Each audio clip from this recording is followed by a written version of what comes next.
بەڵێ ئینسان هیچ شتێک بەکەم نەزانێ بەڕێزان ئەگەر ناتوانی بە قسە و کردەوە بانگەواز بۆ دینی خوای پەروەردگار بکەی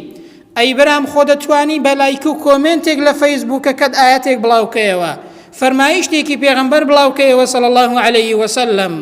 وتاری مامۆستایەک دەبینی بڵاویکەیەوە لایک و کۆمێنتێکی بۆ بنووسی ئەگەر هیچ نەبێت هیچ شتێک بەکەم مەزانە دڵنیا بە ئەوەش ڕێگایەکی بانگەوازکردنە بۆ دینی خوای پەروەردگار ئەو ڕۆ بەڕاستی وەسائل زۆرە کە ئینسان خزمەتی دینی خوای پەروەردگار بکات بەڕێزان پێغەمبەر صلی الله عليه وسلم دەفەرمێت نظر الله امرأ سمع منا حديثا خوای پەروەردگار ڕووی ئەو کەسە درە و شاوەکات بزانێت چ دوعایەکە ئینسانی ئیماندار خوای پەروەردگار ڕووی ئەو کەسە درە و شاوەکات ڕووی ئەو کەسە جوان و ڕێک و پێک کات کە فەرمایشتێکی پێغەمبەری خوا صلی الله عليه وسلم لەبەر دەکات دوای ئەوەی لەبەری دەکات فحفظه حتى يبلغه غيره دوای ئەوەی کە لەبەری دەکات فەرمایشتەکە دەگەێنێ بە غەیری خۆی بە کەسانی دیکە پێغەمبەر صلی الله عليه وسلم دەفەرمێ ڕووی ئەو کەسە جوان و درەوشاوە بێت دەی ناتوانی برام لە فەیسبووکەکەت فەرمایشتێکی پێغەمبەر بگەێنی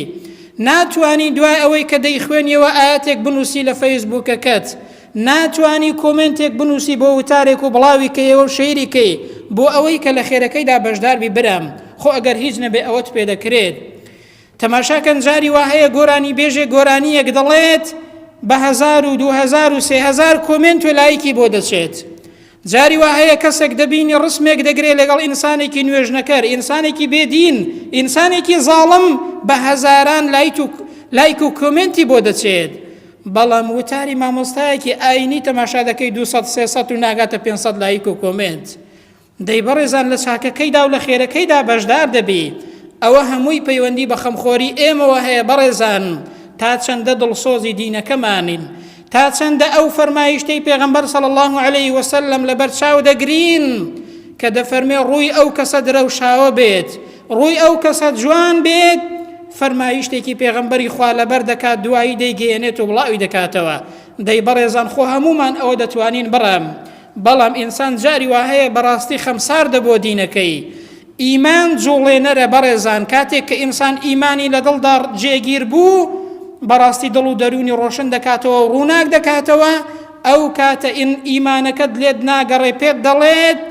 برام خەمی دینەکەت بێ وەکو هاوڵانی پێغەمبەر صلی الله